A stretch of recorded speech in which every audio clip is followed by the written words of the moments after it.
And I just wanted to take a few moments and share with you a few things that's going on with me. I'm excited about this season uh, that God is bringing us all into.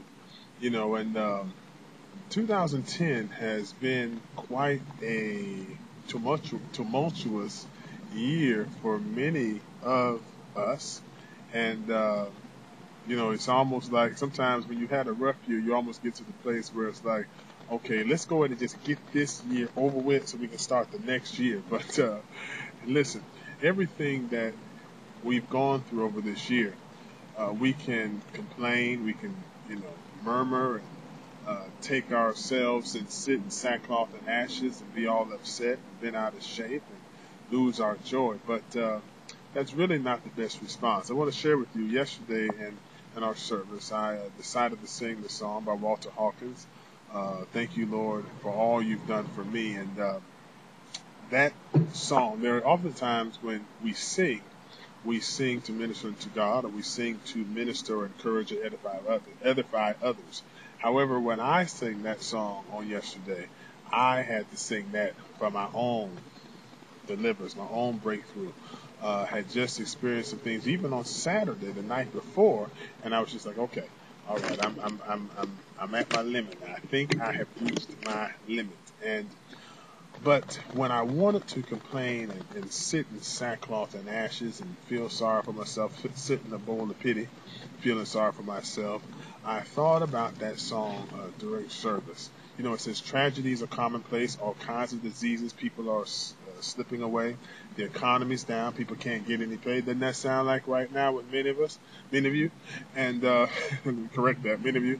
And but as for me, all I can say is thank you, Lord, for all you've done for me. Then the next verse says, folks without homes, living out in the streets, drug habits, some say they just can't beat.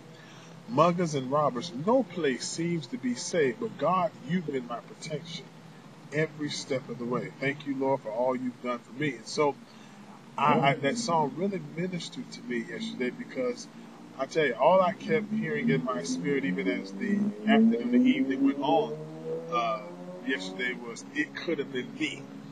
It could have been me outdoors with no food, no clothes, whatever the case. But God, I still have to say thank you. Many of you have experienced foreclosure and evictions and all these different things because of the housing market. But yet, you're still alive. Yet you still have some place to stay in many cases. And even if you're not in that dream home you were in, you're still somewhere. God opened a door for you to have a shelter over your head. And a lot of times we forget these things. I was talking to my cousin, Ursula Carson, yesterday, and I was telling her, I said, listen, we got to look at this thing. We got to it could have been me in our spirit. It could have been worse. The things I'm going through, the things that I went through. And I often get amazed because, we're going to say we're in a recession and there might be an economic downturn in the future. And someone was asking me on Facebook, they said, do you think the church will be prepared if the economy gets worse? And I said, you know what? I think that many of us, we were getting prepared. Mm-hmm. Yeah, because see, what I noticed, even though a lot of the unemployment is very high and a lot of foreclosures and all this stuff, but generally speaking, the saints were still dressing nice, looking good, learning how to do more with less. Mm-hmm. Yeah. So now if things get worse, you've already learned how to manage with that little bit and actually come out with more. A lot of times we buy a house and then we have so much square foot under AC and then we make a few dollars more and then we want to get what? More square footage under AC. But some of us have learned to downsize and live even better. You don't have that stress, you don't have all that pressure and all this type of stuff. So listen, you're still blessed.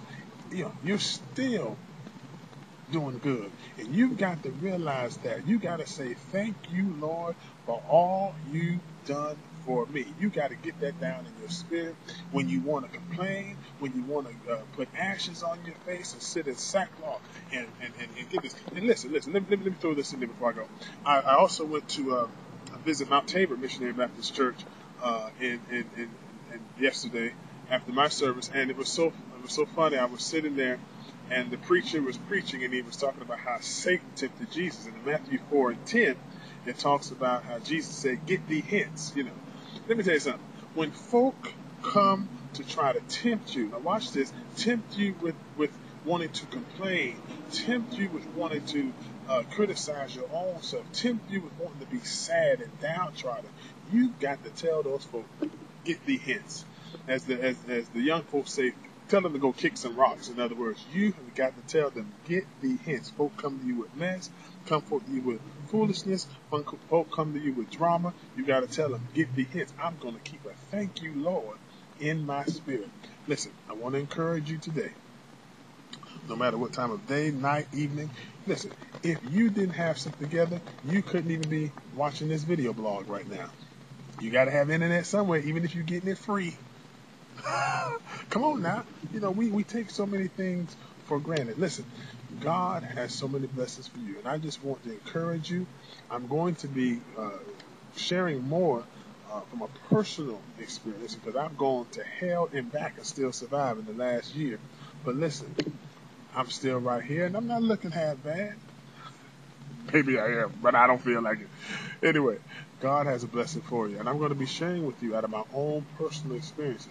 When you learn from the things that you've gone through, it helps somebody else. The old folks would say confession is good for the soul, but it also is not good just for your soul, but it's good for somebody else's soul. Because when somebody hears that Robert Carpenter went through this, but this is how he got through it, or Robert Carpenter went through that, and this is the lesson that he learned, you don't know there are multiplied thousands of people that are waiting to hear your story, waiting to hear your testimony. Put it down in the book, tweet it, Facebook it, write it in a journal, testify in church, talk to somebody on the job.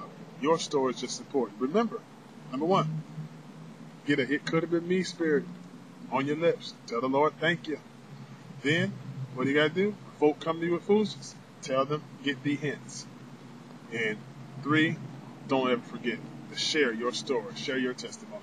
Have a wonderful day. This is Robert L. Carpenter II, and I'll see you next time. Let's go.